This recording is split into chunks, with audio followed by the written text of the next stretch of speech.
Shalom, Shalom Elohim, kepada Bapak Ibu, Saudara-saudari, keluarga terkasih dalam Tuhan Yesus Kristus.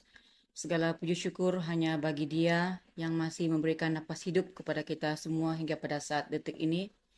Nah, kembali lagi saya ingin bersaksi di sini, di mana suara Tuhan di dalam hati saya berulang-ulang mengatakan, pemulihan segala sesuatu telah terjadi.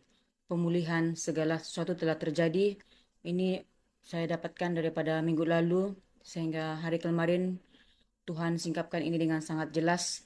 Lalu saya membuka firman Tuhan yang terdapat di dalam Kisah Para Rasul pasal yang ketiga ayat yang ke-21 mengatakan, Kristus itu harus tinggal di syurga sampai waktu pemulihan segala sesuatu, seperti yang difirmankan Allah dengan perantaraan nabi-nabinya yang kudus di zaman dahulu.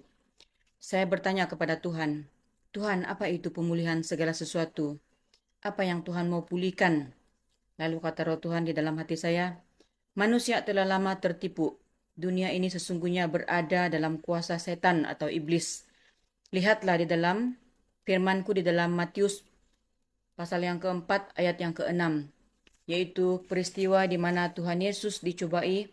Bukankah iblis itu mengatakan, semua kerajaan dunia dengan kemegahannya kuberikan kepadamu jika engkau sujud menyembah aku? Nah, iblis di sini adalah bapak pendusta. Roh Kudus bertanya kepada saya, menurutmu, siapakah yang menciptakan peta dunia? Lebih 2000 tahun yang lalu, jauh sebelum kita dilahirkan ke dalam dunia ini, Bapak Ibu, Saudara-saudara sekalian, iblis sudah bekerja dengan megahnya, menguasai dan memonopoli dunia ini. Kata roh Tuhan, manusia, para umatku, lebih percaya kepada sejarah dunia, lebih percaya kepada peta dunia, daripada mempelaiku, daripada para malaikatku, para saksi-saksiku yang sudah menyampaikan bahwa Israel yang sesungguhnya ada di Indonesia. Tetapi dunia memperolok mereka, mengatakan hamba-hambaku ini sesat. Mempelaiku sudah menyampaikan bahwa kedua belas suku bangsa itu ada di Indonesia, tetapi mereka tidak percaya. Nah, saudara-saudari, Bapak Ibu yang saya kasih dalam Tuhan, sewaktu mempelainya Ibu Fe Hamdani yang cantik, elok, mempesona menyampaikan tentang kedua belas suku bangsa itu, saya telah mencatatkannya. Saya sudah menuliskannya sebanyak 12 suku bangsa itu. Setelah menuliskannya, di mana ada bangsa Batak, Mentawai, Jawa, Manado, Dayak, Papua, Maluku, NTB, NTT, Aceh, Nias, dan Toraja. Kedua belas suku bangsa itu berada di Indonesia, Israel yang sesungguhnya. Roh Kudus berkata lagi, hanya orang-orang yang percaya bahwa Israel yang sesungguhnya itu adalah di Indonesia, bahwa kedua belas suku bangsa itu ada di Indonesia, yang bisa menerima kesaksian para hamba-hambaku, mempelai dan para malaikat-malaikatku. Nah, sekarang kalian pilih mau percaya kepada golongan elit yang memonopoli dunia ini atau percaya kepada penyingkapan alam roh supernatural yang dianggap gila dan sesat. Marilah kita memilih untuk percaya kepada kesaksian roh, sebab roh itu adalah daripada kekekalan menuju kepada kekekalan. Penyingkapan alam supernatural sedang berlaku, telah berlaku di tengah-tengah dunia ini, Bapak Ibu. Dunia ini masih menanti-nantikan kemunculan Tuhan Yesus Kristus di Israel sana. Di sana tempat yang jauh itu yang selama ini menjadi pusat pelancongan umat percaya. Sehingga mereka menolak kewujudan Tuhan Yesus Kristus di Indonesia, di mana rohnya berdiam saat ini di dalam pribadi Pangeran Ilahi, yaitu Aditya Nugrahanto, Alpha dan Omega, yang mana sudah disingkapkan maksud arti nama Aditya Nugrahanto ini oleh malaikat Mikael sendiri pada uh, videonya yang terbaru itu.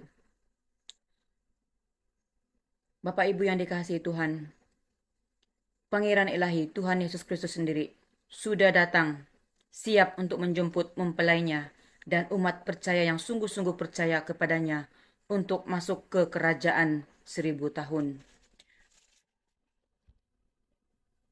Di dalam firman Tuhan, di dalam Pengkhotbah pasal yang ke-8 ayat 17, benarlah firman Tuhan ini mengatakan, manusia tidak dapat menyelami segala pekerjaan Allah yang dilakukannya di bawah matahari.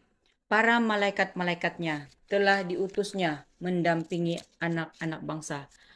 Daniel bab 12 ayat 1 mengatakan demikian. Saat saya merenungkan ayat itu, bagaimana malaikat Daniel akan diutus untuk mendampingi anak bangsa. Apakah maksud mendampingi anak bangsa itu? Dan Tuhan mengartikannya bahwa malaikat Mikael itu hidup bersama seperti manusia, menjelma seperti manusia, berdiam di dalam tubuh orang Papua itu yang bernama Matius atau Clemens, malaikat Mikael sendiri, di mana di dalam dirinya adalah roh malaikat Mikael, yaitu pemimpin besar itu, penjaga pintu kerajaan 1000 tahun. Manakala malaikat Rafael, yaitu saudara Kevin Salim, yang banyak menyingkapkan mengenai tempat-tempat di Indonesia, tetapi ramai yang tidak memperhatikannya. Kata Tuhan, mereka lebih suka dengar atau melihat film-film horor, melihat movie-movie yang terbaru, dan mendengar perkabaran yang daripada dunia ini, daripada mendengar perkabaran daripada alam roh supernatural. Kita boleh lihat ya, mereka yang mendengar, viewer, subscriber, malaikat Mikael, malaikat Rafael itu dan para saksinya, hamba-hambanya yang sudah hadir ke dalam dunia ini, tidak sebegitu ramai. Tetapi hamba-hamba yang daripada dunia ini mempunyai subscriber yang berpuluh ribu, bahkan beratus ribu yang tersangatlah ramai.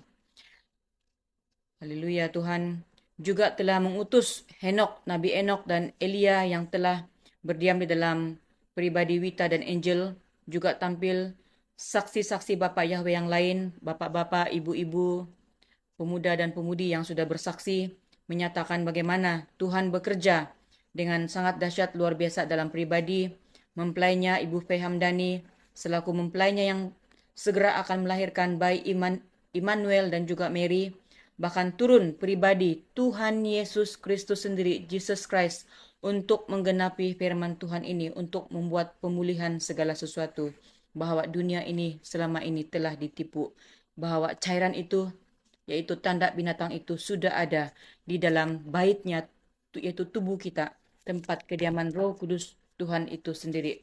Namun manusia masih memilih untuk tidak percaya.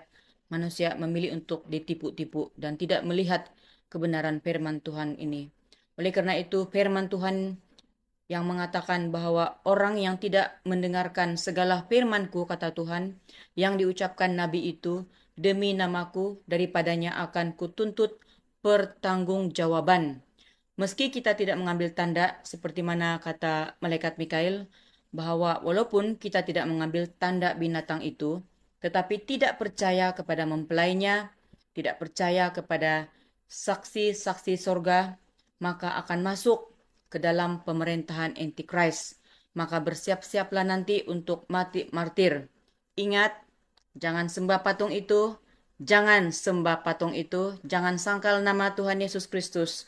Jadilah laskar Kristus, jadilah pemberani-pemberani seperti Sadrak, Mesak, dan Abednego. Tuhan Yesus Kristus memberkati kita semua. Semoga Tuhan memberkati kesaksian yang ringkas ini. Shalom, shalom, shalom. Tuhan Yesus memberkati. Amin.